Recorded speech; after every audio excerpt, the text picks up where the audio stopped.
कैसे हो? मैं हूँ आपकी हिंदी की टीचर भारती सरोदे।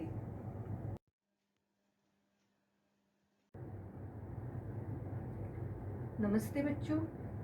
कोविड-19 के इस मुश्किल दौर ने हमें अपने घरों में रहकर अपना कार्य करने के लिए मजबूर कर दिया है, लेकिन बृहन्मुंबई महानगर पालिका ने आपके लिए इस चैनल के द्वारा पढ़ने का अवसर दिया है। इस चैनल द्वारा आपके लिए वीडियो बनाए जाते हैं जिसमें आपका पाठ, उसका शीर्षक तथा उसके नीचे दिए गए स्वाध्याय सभी दिखाई देंगे, जो आप घर बैठकर ही अपना अध्ययन पूरा कर सकोगे। तो चलिए आज हम एक नए पाठ की ओर जाते हैं। बृहन्मुंबई महानगरपालिका शिक्षण विभाग वर्चुअल ट्रेनिंग सेंटर द्वारा मैं भारती सरोदे आपका स्वागत करती हूँ। नमस्ते बच्चों, आज हम हिंदी सुलभ भारती 7वीं कक्षा का अभ्यास करेंगे। इसके पहले के वीडियो में हमने देहात और शहर इस पाठ को पढ़ा है, समझा है। आज हम इस पाठ के अंतर्गत और अंत में दिए गए स्वाध्याय को पूरा करते हैं। खोजबीन इस शीर्षक के अंतर्गत डाकघर से प्राप्त सेवाएं बताओ और संकेत स्थलों से अन्य सेवाएं ढूंढकर उनकी सूची बनाओ। तो हमें क्या करना है? डाकघर से प्राप्त जो सेवाएं हमें मिलती है उसे पहले बताना है, और उसके सिवा और भी जो सेवाएं हैं उन्हें हमें संकेत स्थल पर यानी इंटरनेट पर ढूंढना है और बाद में उनकी सूची बनानी है। सूची बनाते समय सेवाओं के नाम, कब ली जाती है, इसके बारे में जानकारी लिखनी है। देखो तो ये कितनी सारी डाकघर की योजनाएं हैं। देखो हम इनके एक एक को पढ़ते हैं। डाकघर बचत योजना, 5 वर्षीय डाकघर आवर्ती खाता आरडी कहते हैं जिसे, डाकघर फिक्स डिपॉजिट, डाकघर मासिक डिपॉजिट, वरिष्ठ नागरिक बचत योजना, पीपीएफ खाता, राष्ट्रीय बचत प्रमाण पत्र, किसान विकास पत्र, सुकन्या समृद्धि खाता। तो ऐसी बहुत सारी योजनाएं डाकघर की होती है। आओ उनमें से कुछ योजनाओं के बारे में हम लिखते हैं।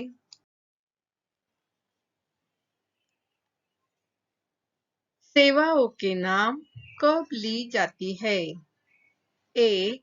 पत्राचार, एक स्थान से दूसरे स्थान पर संदेश भेजने के लिए।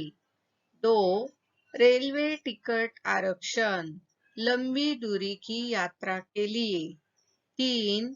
सुकन्या समृद्धि योजना, बालिकाओं के उज्जवल भविष्य के लिए। 4. मनी ऑर्डर, पैसे भेजने के लिए।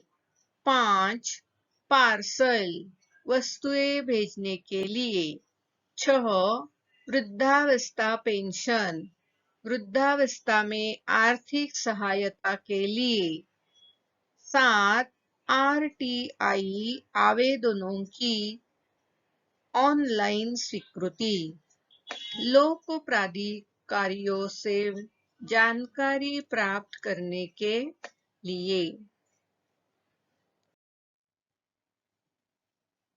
विचार मंथन इस शीर्षक के अंतर्गत गांव का विकास, देश का विकास इस विषय पर संवाद सुनो और सुनाओ। तो देखते हैं एक संवाद। गुरुजी कक्षा में प्रवेश करते हैं। सभी बच्चे खड़े होकर उनका अभिवादन करते हैं। गुरुजी सभी को बैठने के लिए कहते हैं। गुरुजी कहते हैं, बच्चों आज हम देश के विकास पर चर्चा करेंगे। मेरे प्रश्नों को सभी ध्यान से सुनना और तुम्हें जो लगता है वह उत्तर देना। उत्सुकतावश सभी बच्चे एक साथ कहते हैं, हाँ गुरुजी।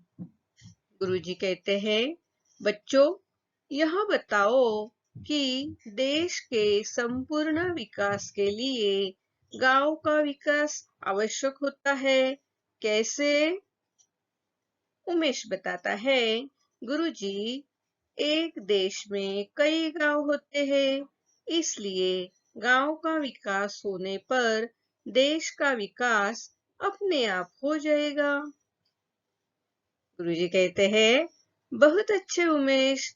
भारत देश गांवों का देश कहा जाता है क्योंकि यहाँ गांवों की संख्या सबसे ज्यादा है।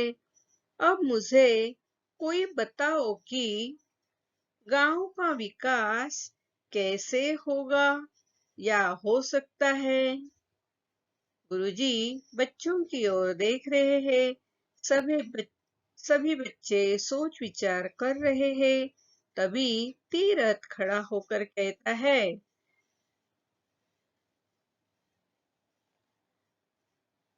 गणेश कहता है, गुरुजी गांव का विकास करने के लिए मूलभूत सुविधाओं की आपूर्ति करनी होगी। मोनू कहता है, पानी, बिजली, सड़क, यातायात के आधुनिक साधन के साथ साथ शिक्षा और स्वास्थ्य जैसे क्षेत्रों में अत्याधुनिक विकसित तकनीक भी अपनानी होगी। तभी गांव का विकास होगा ना गुरुजी।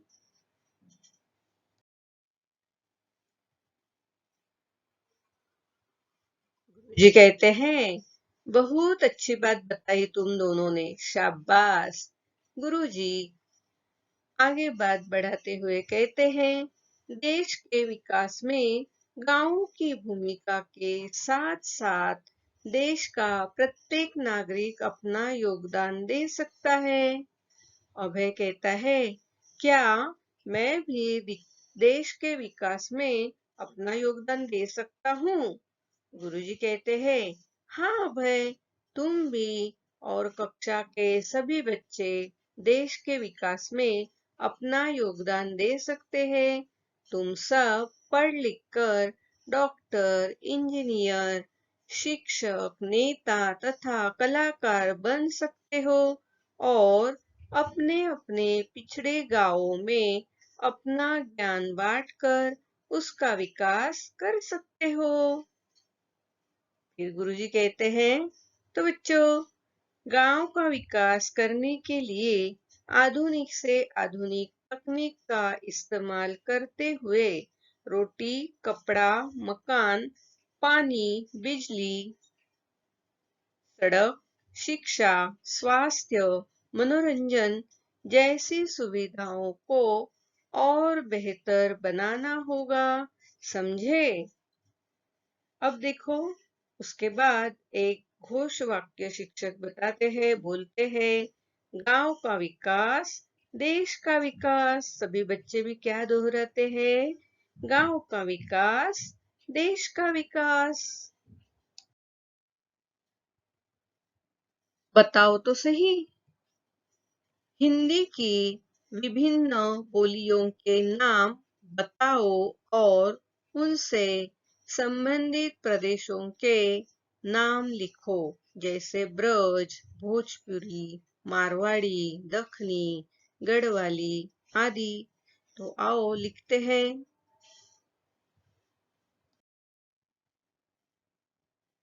देखो तो, यहाँ हिंदी की विभिन्न बोलियां दी गई है और कौन से प्रदेश में ये बोलियां बोली जाती है, आओ हम उसे लिखते हैं। एक, ब्रज, उत्तर प्रदेश। दो, भोजपुरी, बिहार। तीन, मारवाड़ी, राजस्थान। चार, दखनी, दक्खन का पठार, महाराष्ट्र, तेलंगाना, आंध्र प्रदेश, कर्नाटक और तमिलनाडु। 5. गढ़वाली, उत्तराखंड। 6. कुमाऊनी, यह भी उत्तराखंड में बोली जाती है। 7. अवधी, उत्तर प्रदेश। 8. मगही या मागधी कहते हैं, वह बिहार में बोली जाती है।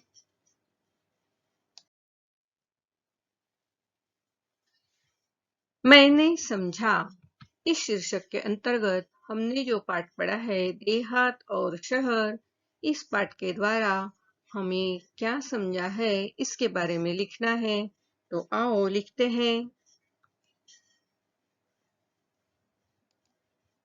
डिजिटल क्रांति के माध्यम से गांव के लोग जागरूक होने लगे हैं।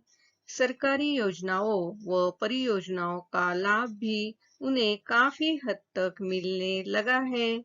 इसके बावजूद भी बढ़ती जनसंख्या, अशिक्षा व रोजगारी की समस्या के कारण लोग शहर की तरफ पलायन कर रहे हैं। इससे शहर की आबादी तेजी से बढ़ रही है और प्रदूषण भी बढ़ रहा है। जगह जगह झुग्गी झोपड़ियों का निर्माण होने लगा है, जिनमें रहने वाले लोग मूलभूत सुविधाओं की कमी से जूझ रहे हैं।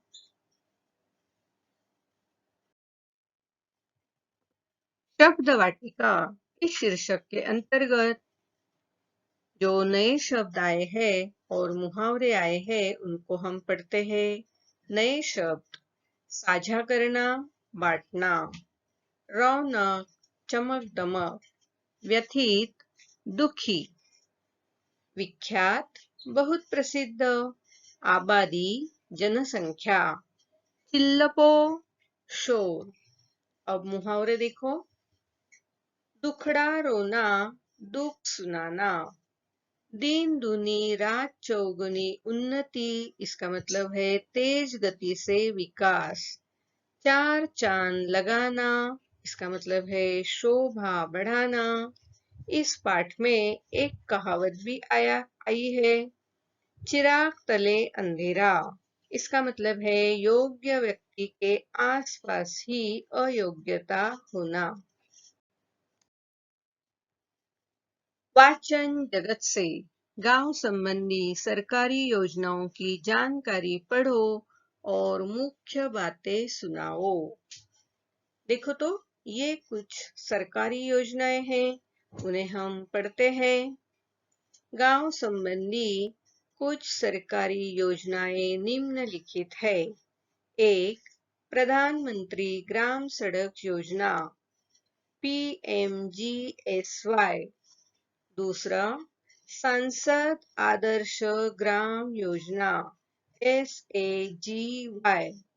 तीसरा, दीनदयाल उपाध्याय ग्राम ज्योति योजना DDU-GJY। चौथा, प्रधानमंत्री फसल बीमा योजना PMFBY। पांचवा, प्रधानमंत्री उज्ज्वला योजना PMUY। अध्ययन कौशल: सुने हुए नए शब्दों की वर्ण क्रमानुसार तालिका बनाकर संभाषण एवं लेखन में उनका प्रयोग करो।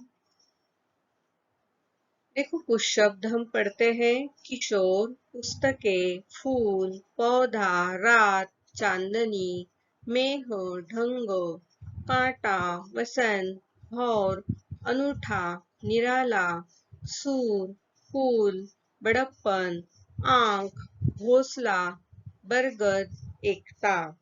अब हम इन शब्दों को पहले क्या करते हैं, वर्ण क्रमानुसार एक के बाद एक लिखते हैं। पहला शब्द अनूठा, दूसरा आंख, तीसरा एकता, चौथा कांटा, पांचवा कुल, छठा किशोर, सातवां घोंसला। 8वां चांदनी।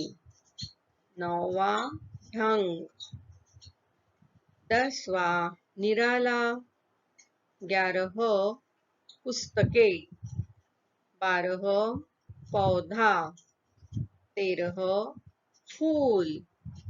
14 बड़प्पन। 15 बरगद। 16 भौर। 17 मेह। 18 रात। 19 वसंत। 20 सूर। तो ये जो सारे शब्द है इन्हें हमने वर्ण क्रमानुसार तो लगा लिया है। अब हमें इनका संभाषण एवं लेखन में उनका प्रयोग करना है। स्वयं अध्ययन। यदि यातायात के साधन नहीं होते तो इन पर क्या प्रभाव पड़ता? लिखो। गांव, शहर, महानगर और देश, इन पर यातायात के साधन न होने का क्या प्रभाव पड़ता है? आओ लिखते हैं। यदि सार्वजनिक यातायात के साधन नहीं होते तो इन पर क्या प्रभाव पड़ता? लिखो। गांव के लोगों के पास यातायात के साधनों की कमी होती है। गांव से बाहर कहीं भी जाने के लिए उन्हें यातायात के सार्वजनिक साधनों पर ही निर्भर करना पड़ता है। यदि ये साधन न होते तो किसानों को न तो समय पर अपने खेतों के लिए बीज, खाद आदि मिल पाता, न ही वे अपनी फसल निकट के शहरों में पहुंचा पाते। गांव के लड़के लड़कियां स्कूली शिक्षा के बाद आगे न बढ़ पाते। शहर पर क्या असर होता?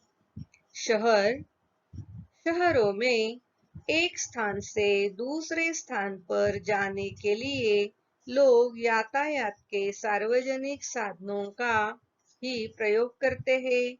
यदि ये साधन नहीं होते तो शहर के निवासियों को अनेक परेशानियों का सामना करना पड़ता। महानगरों में दूरियां बहुत अधिक होती है। स्कूल, कॉलेज, दफ्तर आदि पहुंचने के लिए सार्वजनिक साधनों पर ही लोगों को निर्भर रहना पड़ता है। यदि सार्वजनिक यातायात के साधन नहीं होते तो महानगरों में लोगों को अत्यंत परेशानी का सामना करना पड़ता। देश आज प्रतिदिन करोड़ों आदमी अपने विभिन्न कामों के लिए एक स्थान से दूसरे स्थान पर जाते हैं। यदि सार्वजनिक यातायात के साधन नहीं होते तो भारत जैसे विशाल देश में लोगों का कहीं भी आना जाना असंभव सा हो जाता। प्रश्न पहला, वाक्य के सामने सही या गलत चिन्ह लगाओ। देखो, यह जो चिन्ह है, अगर वाक्य सही है तो यह चिन्ह लगाना है और वाक्य गलत है तो यह चिन्ह वाक्य के सामने लगाना है। तो खेल ग्रामीण जीवन की आत्मा है। बताओ तो यह वाक्य सही है या गलत है? बिल्कुल बराबर बताया, यह वाक्य सही है।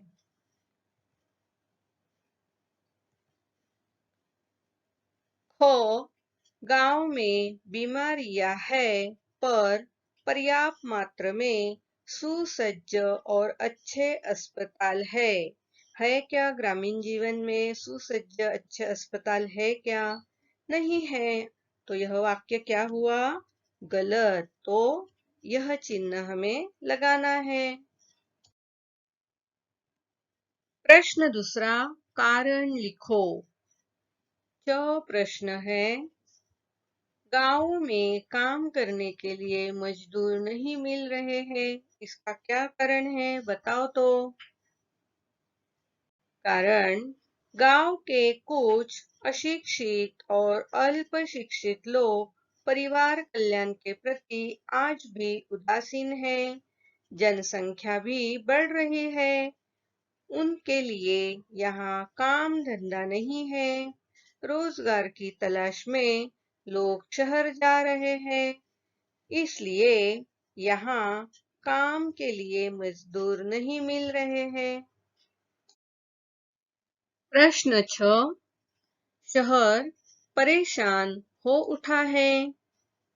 क्या कारण है इसका? कारण गांव के लोग रोजगार की तलाश में शहर की ओर पलायन कर रहे हैं, जिससे शहर की आबादी तेजी से बढ़ती जा रही है।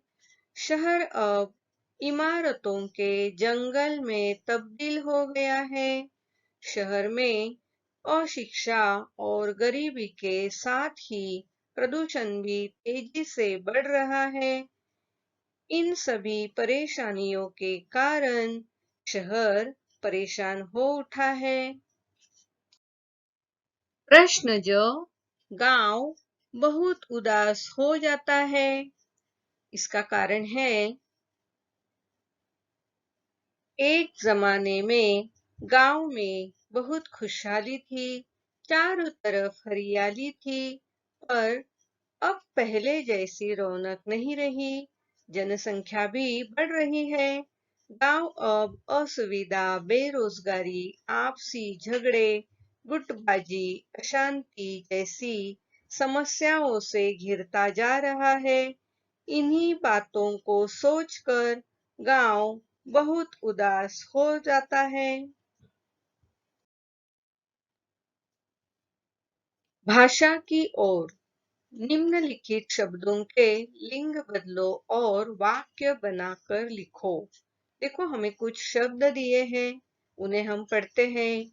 चाची, अध्यापिका, अभिनेता, गुड़िया, ऊंट, ससुर, हंसिनी, बालक। तो ये जो शब्द है, पहले हमें क्या करना है? इन शब्दों के लिंग बदलना है, बाद में उनका वाक्य में प्रयोग करना है। तो आओ सबसे पहले इन शब्दों के लिंग बदलते हैं। देखो तो, चाची लिंग बदलकर चाचा जी, अध्यापिका अध्यापक, अभिनेता अभिनेत्री, गुड़िया गुड्डा, ऊंट ऊंटनी, ससुर सास, हंसिनी हंस, बालक बालिका। तो अब हमने इनके जो लिंग बदले हैं, इन बदले हुए शब्दों को अब हमें वाक्य में प्रयोग करके लिखना है। तो आओ इन शब्दों का हम वाक्य में प्रयोग करते हैं। देखो, पहला वाक्य, चाचा जी प्रकल्प में मेरा मार्गदर्शन करते हैं। दूसरा, विद्यालय में प्रत्येक विषय के लिए अलग अलग अध्यापक होते हैं। तीसरा, नाटक में अच्छा अभिनय करने पर गायत्री को सर्वश्रेष्ठ अभिनेत्री का पुरस्कार मिला। चौथा, सीमा ने मेले से एक सुंदर गुड्डा खरीदा। पांचवा, ऊंटनी अपने बच्चे के साथ चारा खा रही है। छठा, सीमा अपनी सास का बहुत सम्मान करती है। सातवां, चिड़ियाघर में प्रायः हंस देखने को मिल ही जाते हैं। आठवां, वह बालिका सुरीला गाना गाती है। अब हम इस पाठ पर आधारित एक अलग सा और छोटा सा स्वाध्याय देखते हैं, जो तुम्हें पाठ पढ़कर इसे पूरा करना है। देखो तो, प्रश्न पहला, पाठ में से उचित विरुद्ध अर्थ के शब्द ढूंढकर लिखो। इसका मतलब अब जो शब्द हमें दिए जा रहे हैं वे पाठ में नहीं हैं, लेकिन उनके विरुद्ध अर्थ के शब्द हमें पाठ में जरूर मिलेंगे। तो देखते हैं कौन से शब्द हैं। पहला सुख, बताओ तो इसके विरुद्ध अर्थ का शब्द दुख बराबर। दूसरा प्राचीन, अब इसके विरुद्ध अर्थ का शब्द क्या है? नवीन। तीसरा कच्ची, उसका विरुद्ध अर्थ का शब्द है पक्की। चौथा ग्रामीण, विरुद्ध अर्थ का शब्द है शहरी। पांचवा अशिक्षा, विरुद्ध अर्थ का शब्द है शिक्षा। छठा दीर्घ। सातवां सुलभ। आठवां अनुचित। नौवां कठिनता और 10वां विश्वास। अब देखो 6 से 10 वाले शब्द जो है उनके विरुद्ध अर्थ के शब्द मैंने आपको नहीं बताए हैं। आप इनको पाठ में जरूर ढूंढना और लिखना। बच्चों, आज हमने देहात और शहर इस पाठ के अंतर्गत और अंत में दिए गए स्वाध्याय को पूरा किया है। इस स्वाध्याय को पूरा करते समय हमें बहुत सारी नई नई जानकारी मिली। तो अगले वीडियो में हम फिर एक नए पाठ के साथ मिलेंगे। आज आपने यह वीडियो कंप्यूटर, लैपटॉप या मोबाइल पर देखा होगा।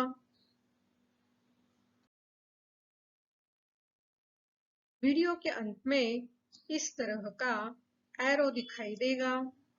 इस एरो को आपको क्लिक करना है।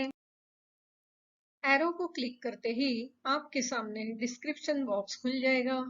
इसमें आपकी कक्षा, विषय, घटक तथा टीचर का नाम दिया हुआ है और उसके नीचे जो वीडियो आपने देखा है उस पर आधारित कुछ प्रश्न दिए होंगे जिसके उत्तर आपको अपनी कॉपी में लिखना है। और हाँ, यहाँ आपके लिए एक लिंक दी हुई है। इस लिंक को आपको क्लिक करना है। इस लिंक को क्लिक करते ही आपके सामने गूगल फॉर्म खुल जाएगा। इस तरह गूगल फॉर्म जो सर्वे या फीडबैक फॉर्म है आपके सामने खुल जाएगा। इस फॉर्म को भर देना और हाँ, अंत में इस फॉर्म के सबमिट का जो बटन है उसे क्लिक करना।